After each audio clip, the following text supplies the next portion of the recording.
రాష్ట్ర ప్రభుత్వానికి ఒక చెప్పు దెబ్బ లాంటి తీర్పుని హైకోర్టు ఇచ్చింది. Nallabalu social media BRS activist Telangana యువకుడు ఆయన పైన చేసినటువంటి అరాచక అణిచివేత కేసుని తీవ్రంగా వ్యతిరేకిస్తూ మొత్తం ఆయన పైన 3 కేసులను కొట్టేసింది. దాంతోపాటు భవిష్యత్తులో సోషల్ మీడియా పోస్టుల ఆధారంగా కనుక కేసులు పెడితే పలానా మార్గదర్శకాలు ఉండాలని ఒక 8 మార్గదర్శకాలు ఇచ్చింది. అందులో మేజర్ ఏంటిదంటే రేవంత్ రెడ్డికి కనుక నొప్పి అయితే ఏదైనా సోషల్ మీడియా పోస్ట్ని ఆయననే సొంతంగా వెళ్ళాలి, ఆయన కుటుంబానికి నొప్పి అయితే ఆయన కుటుంబం వెళ్ళాలి, పోలీస్ స్టేషన్ పోవాలి, హైకోర్టుకు పోవాలి, లేదంటే కోర్టుకు పోవాలి, డిఫమేషన్ వేయాలి. కానీ కింద ఉన్నటువంటి చెంచగాలతోని చేలగాలతోని కనుక కేసు పెట్టిస్తే నడవదనేటువంటి మాట చెప్పింది. దీంతోపాటు నాట్ జస్ట్ రేవంత్ రెడ్డి, ఎమ్మెల్యేకి కానీ మంత్రికి కానీ ఇంకెవరికైనా కానీ బాగా నొప్పి అయితే సోషల్ మీడియా పోస్టులతోని వాళ్ళే కోర్టుకు పోవాలి. కానీ ఇట్లా అడగోలుగా కేసులు పెడతామంటే నడవదు.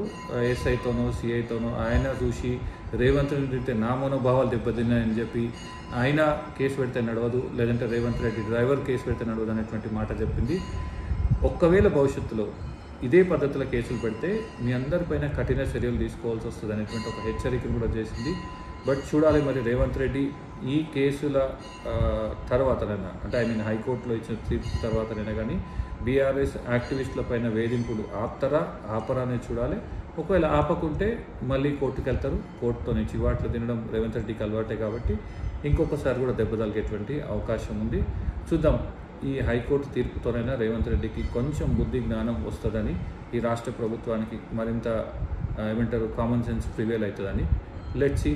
బట్ నల్లబాలు, నువ్వు చేసినటువంటి గ్రేట్ పోరాటం, నీకు అండగా నిలబడిన బీఆర్ఎస్ లీగల్ సెల్ పోరాటం చాలా గొప్పది.